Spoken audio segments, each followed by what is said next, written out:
Hai, selamat datang di Behind the Crew Talk. Saya Awang Aji Wasita, your host. Nah, memang saya yakin banyak yang memilih film sebagai satu ajang buat refreshing, buat kita kalau pingin membunuh waktu atau pengen healing gitu, nonton film jadi asik banget.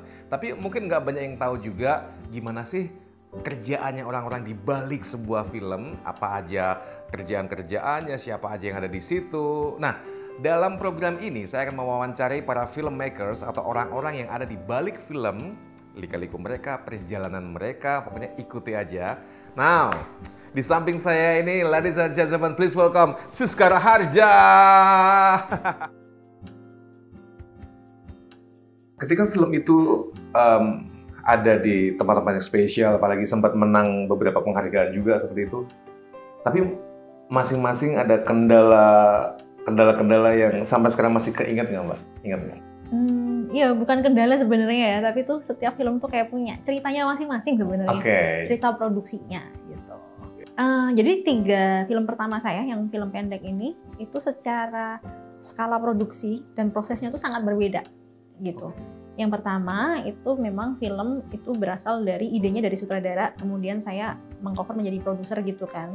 Lalu kita dapat pendanaan yang cukup proper, tapi karena waktu itu kita mengejar value artistik yang sangat besar gitu, akhirnya saya juga harus mencari sponsorship gitu. Lalu yang kedua itu Bunga dan Tembok. Nah kebetulan itu benar-benar nggak ada dana, kita benar dari nol gitu. Terus saya dapat dananya tuh dari ini, cari sponsor juga sebenarnya, tapi dana utama memang dari kantong sendiri, kantong produser gitu. Oke, wow.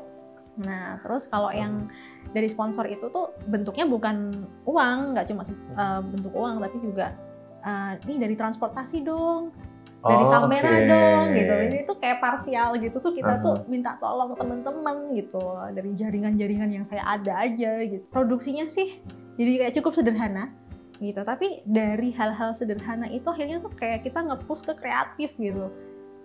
Saya sangat involve gitu, jadi ke gimana sih secara ide dan kreatifnya itu tuh kita harus berbentuk apa ya, kita harus seperti apa. Nah itu Bunga dan Tembok hasilnya seperti itu, kayak gitu.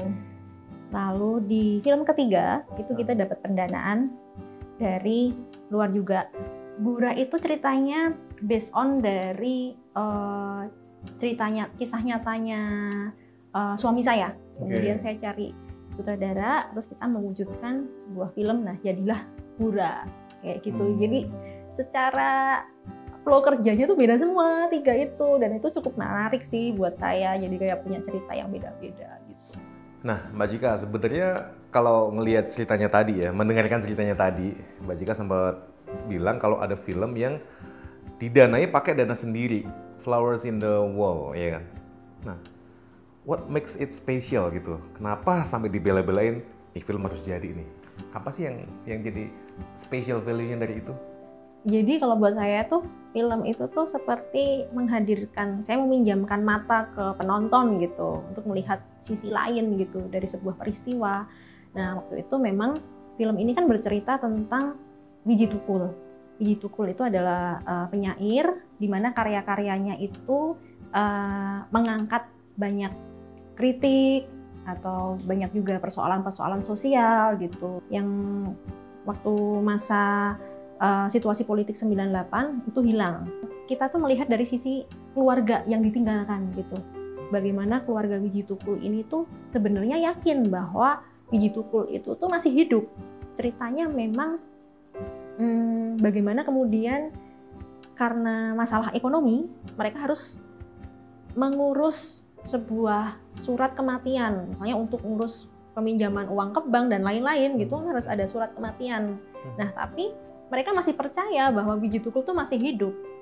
Jadi ketika mereka menandatangani surat kematian itu otomatis mereka menandatangani dan harus percaya harus setuju bahwa suami atau ayahnya ini tuh udah meninggal gitu. Itu adalah pergulatan batin yang luar biasa gitu.